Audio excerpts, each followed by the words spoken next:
अल्पसंख्यक विभाग की ओर से रघुनंदन लॉन में आयोजित किए गए अल्पसंख्यक सम्मेलन तथा पदग्रहण समारोह में सांसद धानोरकर दंपति के हाथों तृतीय पंथियों का कांग्रेस में प्रवेश हुआ। चंद्रपुर जिला कांग्रेस कमेटी की ओर से अल्पसंख्यक सम्मेलन तथा पदग्रहण समारोह आयोजित किया गया था। अल्पसंख्यक विभाग की ओर से रघुनंदन लॉन में अल्पसंख्यक जिलाध्यक्ष सोहेल रजा ने आयोजित किया था।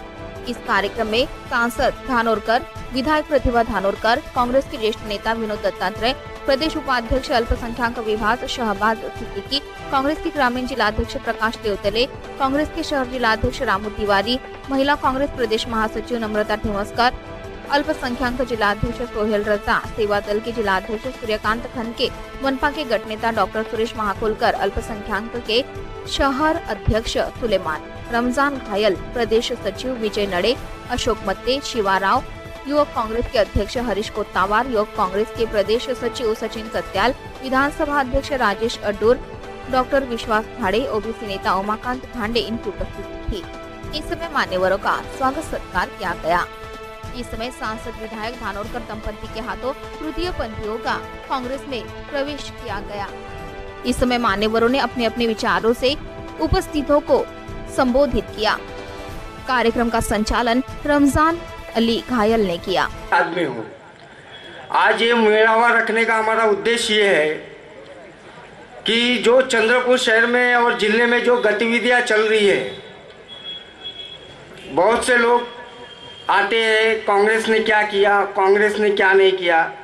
कांग्रेस ने अगर कुछ नहीं किया होता तो इस जिले में कंटिन्यू खासदार हंसराज जहीर को गिरा के हमारे लोकसभा अध्यक्ष बारू भाऊ चुन के नहीं आते। चंद्रपुर जिले के अंदर 3 आमदार चुन के आए, सुभाष भाऊ ढोटे, विजू भाऊ वडेट्टीवार, प्रतिभा भाई धानोरकर जी, ये चुन के आए। मेरा बोलना, मैं ज़्यादा कुछ नहीं बोलूँगा, मेरा बोलना ये है कि कौम में बहुत से नेता हुए लेकिन कौम को साथ में लेके नहीं चले। हमारे चंद्रपुर जिले में कौम के नेता के रूप में हमारे सोहेल भाई आगे आ रहे हैं। हमारे कई ऐसे मुस्लिम भाई नेता बनते हैं, आगे चल के गिर जाते हैं। नेता सभी बनते हैं लेकिन उनके पीछे लोग नहीं रहते। मेरा बोलना यह है कि चंद्रपुर जिले के अंदर सोहेल भाई हमारे सेनापति है और हम उनके सैनिक हैं। उनको आगे लेके चलना है। हमारे कोई भी कौम का काम रहे, जो काम नहीं हो रहा है, हम सोहेल भाई के पास जा सकते हैं। सोहेल भाई वो हमारा काम करा सकते हैं। मुझे सिर्फ इतना बोलना है कि कौम का कोई भी मसला है, चाहे वो सामाजिक हो, राजकीय हो, ये काम कराने की अगर किसी में क्षमता है तो हमारे सोहेल भाई के इसमें है। साथियों और दोस्तों का तहे दिल से इस्तकबाल करता हूं, बधाई देता हूं जो आज इस कार्यक्रम में कांग्रेस पार्टी में प्रवेश करेंगे, और उनका भी तहे दिल से इस्तकबाल करता हूं जिस इस कार्यक्रम में वो आज इस पद से सम्मानित होंगे। होकर मायूस तन से ना उखाड़े पौधे, धूप बरसी है तो बारिश भी वहीं पर होगी। मुझसे और सभी माइनॉरिटी लोगों से एक सवाल किया जाता है, प्रोपोगंडा किया जाता है कि अल्पसंख्यक समाज को कांग्रेस पार्टी ने आजादी से लेकर अब तक क्या दिया।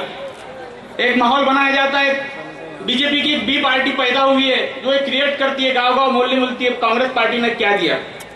मैं उनसे आज कहना चाहता हूं, इस स्टेज के माध्यम से एक मैसेज देना चाहता हूं। वो कांग्रेस ही थी जिसने डॉक्टर जाकिर हुसैन को इस देश का राष्ट्रपति बनाया। वो कांग्रेस ही थी जिसने फखरुद्दीन अली अहमद को इस देश का राष्ट्रपति बनाया। वो कांग्रेस ही थी जब मुल्क का बंटवारा हुआ, लहू लहू चारों तरफ खून फैला था, उस वक्त कोई आगे नहीं बढ़ा। पंडित जवाहरलाल नेहरू आगे बढ़े और मौलाना अब्दुल कलाम आजाद को अपने सीने से लगाया और इस देश का पहला शिक्षण मंत्री बनाया। वो कांग्रेस ही थी।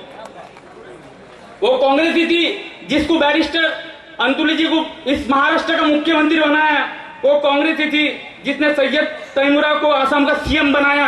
वो कांग्रेस ही थी गुलाम नबी आजाद को कश्मीर का मुख्यमंत्री बनाया। वो कांग्रेस ही थी जिस खुर्शीद आलम साहब को विदेश मंत्री बनाया। वो कांग्रेस ही थी सलमान खुर्शीद साहब को कानून मंत्री बनाया। वो कांग्रेस ही थी मनमोहन सिंह को इस देश का प्रधानमंत्री बनाया। वो कांग्रेस ही थी एके एंटनी को इस देश का रक्षा मंत्री बनाया। बताओ कांग्रेस ने क्या नहीं दिया। तुम हैदराबाद में एक 4 आमदार खड़े करते हो और कांग्रेस पे इल्जाम लगाते हो, ये उनके लिए जवाब था। और मुझसे भी पूछा जाता है कि तुमने माइनॉरिटी डिपार्टमेंट भाव ने तुमको दे दिए, एक लॉलीपॉप दे दिया, तुमने ज्वाइन क्यों किया? मैं उसका भी जवाब देता हूं। हमारे पुरखों, हमारे बाप दादा इस कांग्रेस पार्टी को अपने पसीने से सींचा है। तब बीजेपी 14 के पहले कुछ नहीं थी, कांग्रेस पार्टी को मजबूत बनाया, इसलिए मैंने इस कांग्रेस पार्टी को ज्वाइन किया। इस कांग्रेस पार्टी को ज्वाइन किया हूं और यही कांग्रेस पार्टी है जो सांप्रदायिक ताकतों को दूर रखती है, जो 2014 से इस देश में जाति जाति में, धर्म धर्म में भेद पैदा करके आपस में लड़ाकर इस देश को तोड़ने की कोशिश कर रही है।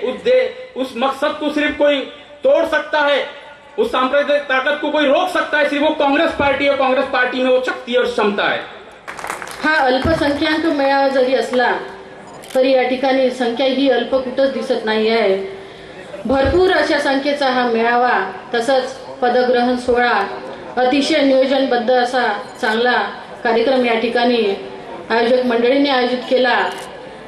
तसं बघता कार्यक्रमाला येण्यासाठी आम्हालाच उशीर झाला, कारण माझे विधानसभेतील सहकारी सन्माननीय सुभाषभाऊ धोटे यांचा वाढदिवस होता आणि त्या वाढदिवसाच्या निमित्ताने गडचांदूर, कोरपणा, नांदफाटा असे विविध कार्यक्रम आयोजित केले होते। ते कार्यक्रम करता करता जवळपास 6:45ला आम्ही चंद्रपुरात पोहोचलो। त्यामुळे सगळ्यांची मी माफी मागते, कारण या कार्यक्रमाला आम्ही बरंच लेट झालो। आज या ठिकाणी सोहेलभाई तसंच सुलेमानभाई यांच्या नेतृत्वात या मेळाव्याचं आयोजन करण्यात आलं आणि बऱ्याच नवीन सदस्यांचा या ठिकाणी पदग्रहण सोहळा सुद्धा आहे। आमच्या अध्यक्षा सन्माननीय सोनियाजी गांधी तसंच राहुलजी गांधी यांच्यावरती विश्वास ठेवून पक्षात नवीन पदार्पण करणाऱ्या सगळ्या नवनियुक्त पदाधिकारी तसंच कार्यकर्त्यांचं मी मनापासून स्वागत आणि अभिनंदन करतो की एक सर्वसमावेशक असा पक्ष तुम्ही या ठिकाणी निवडला, ज्या पक्षाने कधीही जातीपातीचं राजकारण कधी केलं नाही। आज बोलत असताना सोहेलभाई झालं, आमचे ज्येष्ठ बंधू विनोद भाऊ यांनी सुद्धा सांगितलं की काँग्रेस हा कधीही न संपणारा, काँग्रेस हा फक्त पक्ष म्हणून नाही तर काँग्रेस ही जनमानसाच्या मनामनात रुजणारी एक विचारसरणी आहे, एक कुटुंब आहे, ज्याला कधी कोणी संपवू शकलं नाही आणि भविष्यातही संपवणार नाही।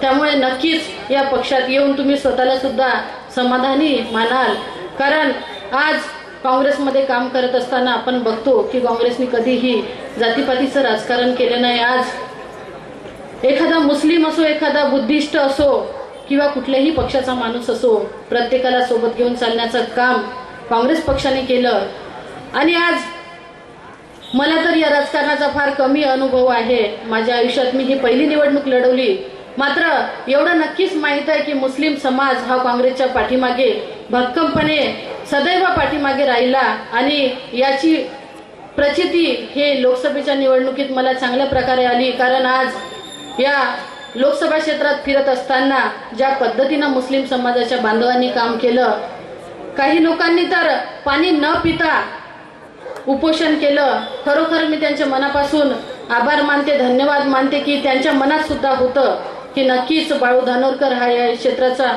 खासदार बनला पाहिजे आणि त्यासाठी आज या ठिकाणी तुम्हाला मंचावर आम्ही एका कुटुंबातले 2 सदस्य खासदार आणि आमदार म्हणून निवडून आलेले दिसत आहोत, तर त्यासाठी या मुस्लिम बांधवांचं फार मोठं श्रेय या ठिकाणी। सोहेल भाई जैसे जिला अध्यक्ष बने अल्पसंख्यक सेल के, यह एक बड़ा जलसा हो, प्रोग्राम हो, जिसके माध्यम से हमारे समाज की कुछ जो समस्याएं हैं वो समस्याएं हमारे तक आए और समस्या का किस ढंग से समस्या सुलझनी चाहिए। अभी हमने देखा कुछ महिलाओं ने प्रवेश किया, कुछ तृतीयपंथीय लोगों ने प्रवेश किया। प्रतिभा ने सभागृह में, महाराष्ट्र के सभागृह में भी तृतीयपंथियों को पुलिस प्रशासन में आरक्षण मिलना चाहिए, 1% का आरक्षण मिलना चाहिए, ये सवाल महाराष्ट्र विधानसभा गृह में उठाया था। मैं आज यहां से जाहिर करता हूं, मैंने उनके लिए घर तो बोल दिए थे, वो तो बनेंगे, पर यहां का हमारा तृतीयपंथी में से ये महानगर पालिका में एक नगर सेवक भी चुन के जाएगा। अभी किसने तैयारी करना किसने नहीं, अभी आपके बारे में सोचो आप, पर नगर सेवक तुम्हें बना के रखूंगा, इतनी तो बात है। जीने दो और सबको साथ में लेके चलो। परम पूज्य डॉक्टर बाबा साहब आम्बेडकर, तथागत गौतम बुद्ध, इन सभी लोगों ने, महात्मा गांधी, इन सभी लोगों ने ये देश स्वतंत्र होने से पहले और होने के बाद में ये देश किस ढंग से चलना चाहिए उसकी रूपरेखा बनाई थी। आपको पता है, बोलते बोलते हमारे शाहबाज भाई बोल के गए कि मौलाना अब्दुल कलाम आजाद, उनकी उन्होंने एक याद बताई। 1947 में दिल्ली की तारीखी जामा मस्जिद पर खड़े होकर उन्होंने कहा था, कोई फरिश्ता आसमान की बुलंद से उतरे और कहे हिंदुस्तान का हिंदू और मुसलमान अलग हो जाए और यह मुल्क आजाद हो जाए, तो ये ऐसी आजादी को मैं ठोकर मारता हूं, ऐसी बात उन्होंने कही थी। ये हिंदुस्तान में खाली हिंदुओं को रहने की मंजूरी नहीं, या केवल मुस्लिम को रहने की नहीं, तो यहाँ पे दोनों रहेंगे, हिंदू भी रहेगा, मुसलमान भी उसी ढंग से रहेगा। पर आज अपन जब देख रहे, जो दो पार्टियों की बात कर रहे हैं आप, एक बीजेपी जो हैदराबादी शेरवानी एमआईएम, कहां से लाए हो भैया? उनकी स्टाइल है, वो तो मेरे दोस्त है, मेरे साथ है, मुझे बोलते धानोरकर जी डरना नहीं, मैं तो डरता नहीं, आप तो गोदी में बैठ गए। मुझे हाउस में हमेशा बोलते धानोरकर जी यहाँ काम कुछ नहीं होता, यहाँ डरना नहीं आप। मैं बोला मियां मैं नहीं डरता, आप तो यहाँ सभा मेरे खिलाफ में लिए थे, 500 लोग भी नहीं थे, यहाँ 500 लोग भी नहीं थे। वंचित आघाड़ी के प्रचार के लिए हेलीकॉप्टर से आए और 500 लोग भी नहीं बैठे, 5 मिनट नहीं रुके और हेलीकॉप्टर में बैठ के चले गए। हाउस में मुझे मिले, बोले आपके दाढ़ी वाले बाबा मुझे मिले थे। मैं बोला कौन से, काले वाले या सफेद वाले? नहीं, बोले काले वाले। मैं बोला कहाँ मिले? ऊपर में बैंक में मिले थे, सैलरी जमा करने आए थे हंसराज जी। मैंने बोला, बोले कि मियां क्या हुआ, कैसे हर गए? तो वो मुझे बोले कि आपने कैंडिडेट जरा ढीला दे दिया, बराबर दिया नहीं। बात क्या हुई इनकी? साठगांठ की, साठगांठ ही थी। कांग्रेस को गिराना है तो एमआईएम को बढ़ाना है, वंचित आघाड़ी को बढ़ाना है, इन दोनों का मकसद एक ही है। बीजेपी की ताकत है क्या हराने की? हाफ पैंट पहनते पहनते दिन चले गए, साले फुल पैंट पे आ गए, फिर पूरा शर्ट पहनने लगे। भाजपा ने कुछ किया नहीं है देश में 7.5 साल में, पर हाफ पैंट से फुल पैंट पे चले गए। और ये देश को जो बोलते थे कांग्रेस ने 67 साल में, 67 साल में क्या किया, देश को आबाद रखा, पर ये 7.5 साल में 7.5 लगा के बर्बाद करके ये देश का सत्यानाश करने का काम भाजपा ने किया।